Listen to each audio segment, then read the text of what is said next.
There is a big difference between people who follow you on social media, click like on your posts, people who enter your business place, people who ask a million questions about a product or a service that you offer, people who click through your website, people who comment OMG, need this under your latest post, and people who actually buy something, aka paying customers. Today, this video is going to break down why these people aren't buying from you and what you just might be doing wrong. Hi everybody, welcome back to Trini Business Life with me, Nizal. And oh my gosh, I'm so excited about this video. This video is going to be a game changer for everybody who has a business or even people who are thinking about starting in business. It might be more helpful for you before you start your business to take in everything that I'm saying in this video today. But if you already started your business, it's not too late to restructure things a little bit, but this video is going to be a game changer, I'm telling you, because today I want to talk about how to attract paying customers. It's a two-part series. Today's video is going to be specifically talking about your target audience and who exactly are these people, because you can't attract paying customers if you don't even know who you are targeting. So the way that I conceptualize this particular topic is when I thought about people who are single and want to get married. At one point, that was me. So think about it. You're a female, you're looking for a guy to get married to. So when you go out, all the people that are there at that event are not options. So we're looking at only the men. So for all the men that we have, we need to eliminate all the married men. For all the other people, we need to eliminate the ones who are in relationships because we don't want trouble in our lives, right? So we eliminate the men who are not single. But all those men may not want to get married. All those men may not want to get married to you.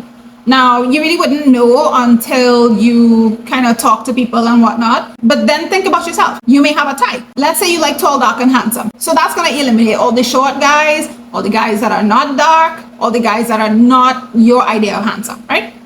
So now you have an even smaller pool of guys, because as soon as you walk in the party, you're not going to just be looking at all guys.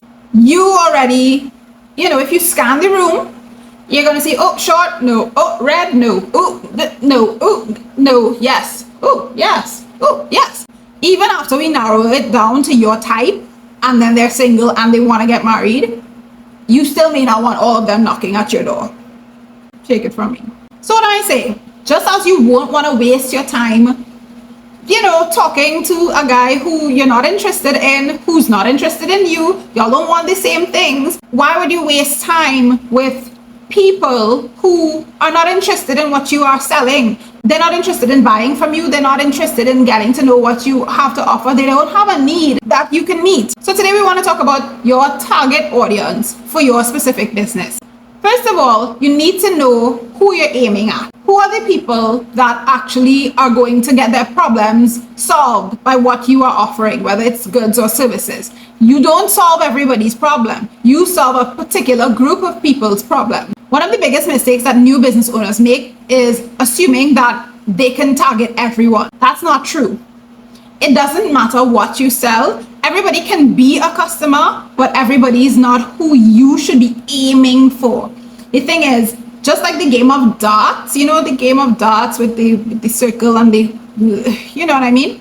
At the center is a target.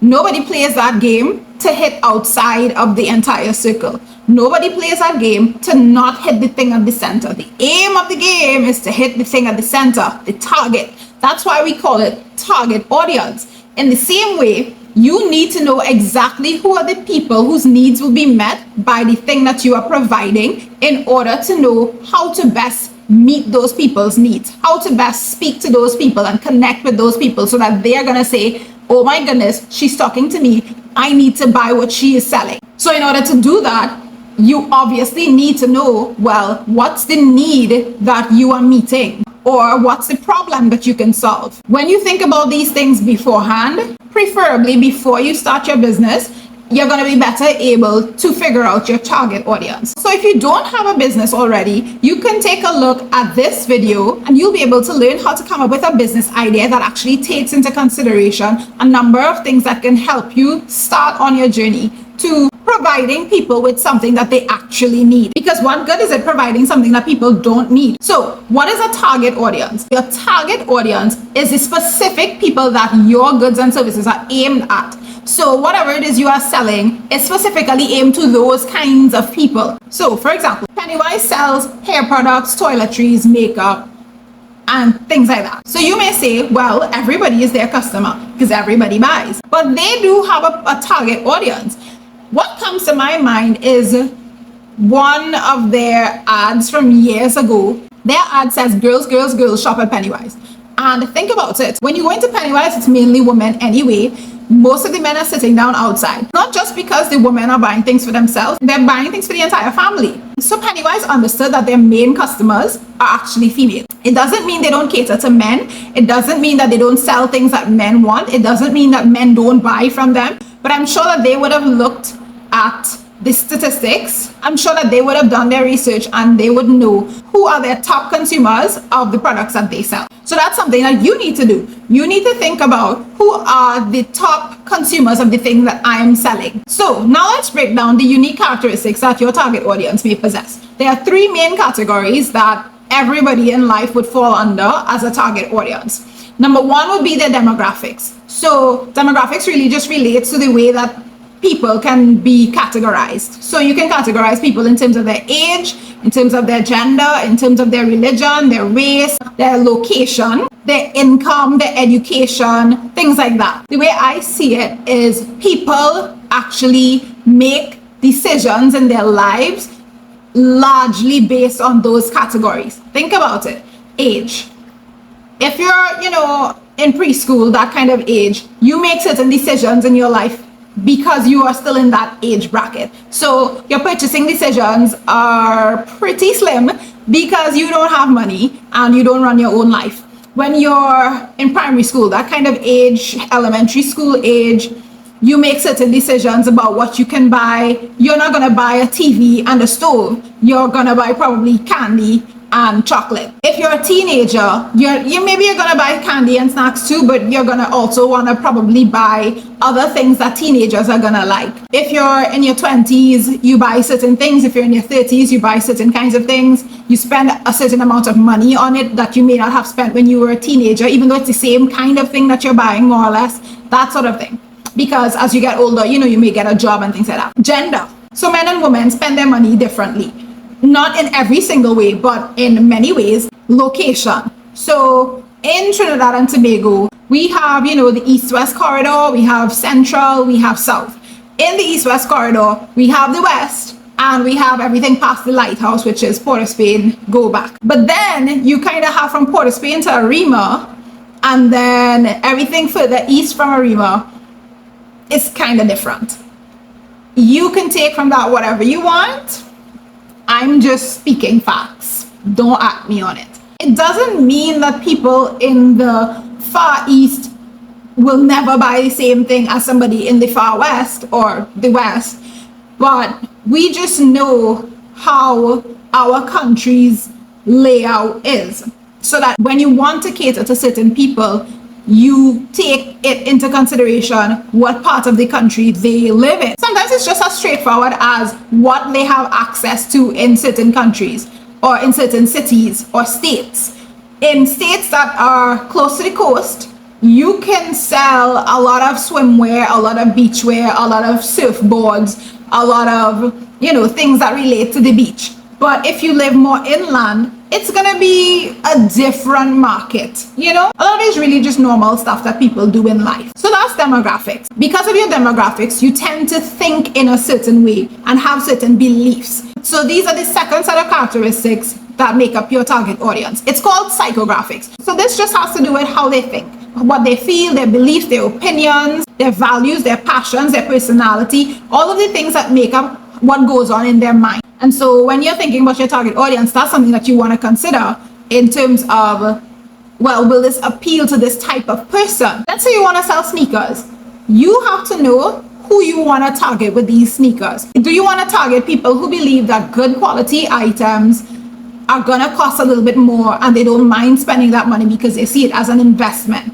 Or Do you want to target people who feel like sneakers are just things that you walk on the ground with, so it shouldn't be too expensive? They're not going to spend $500 or $1,000 on a pair of sneakers. They want to spend as little as possible. So under $100, under $50, I don't know. And there's a market for each type of person, but you need to know which of these people you want to cater to. Because you may say, well, I want to cater to the two of them. I want to cater to a wide range of people. So you're going to have a store that sells $50 sneakers and $5,000 sneakers. That's more likely to turn off one or both sets of customers. The third set of characteristics of every target audience has to do with their actual behaviors, not just what they were born with in terms of their, race and nationality and their, gender and all that, and not just the way that they think as a result of those things, but their actual behaviors, because those things inform the way that they actually do things. So these are behavioral factors. So you can think about, well, how are they as a shopper? Are they loyal customers? Do they tend to stick with one particular brand for something and just keep buying over and over again? Are they, bargain hunters? Do they look for bargains because they need to get deals, because they need to save money, because they don't make a lot of money? What are their hobbies and interests? Do they like to play sports? Are they outdoorsy, or are they more homebodies? And you may say, well, I don't need to know all their business, but these are things that are actually important, because if you think about it, whether you are outdoorsy or a homebody will determine the kinds of clothes that you buy. It might determine the kinds of footwear that you buy. It may determine how often you buy bottled water. It may determine how often you go to the beach. It may determine how often you put gas in your car. So these are the things that you cannot ignore. Ignore everything else that I talk about.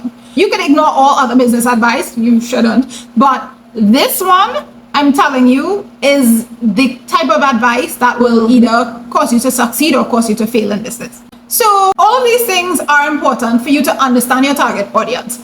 And the reason it's important is because if you know who you're targeting, you won't be wasting time with customers that are not interested in what you have to offer. They don't have a need that you can meet, and they're not trying to spend any money at your business. Knowing who your target audience is, it's going to help you to speak directly to the people who are actually trying to listen to you. It's much easier to target people who are already interested in what you have to offer than to try to convince somebody who's not interested to get interested.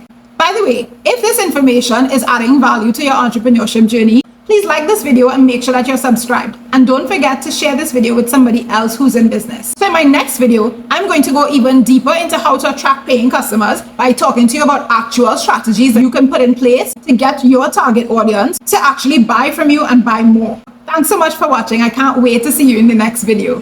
Bye.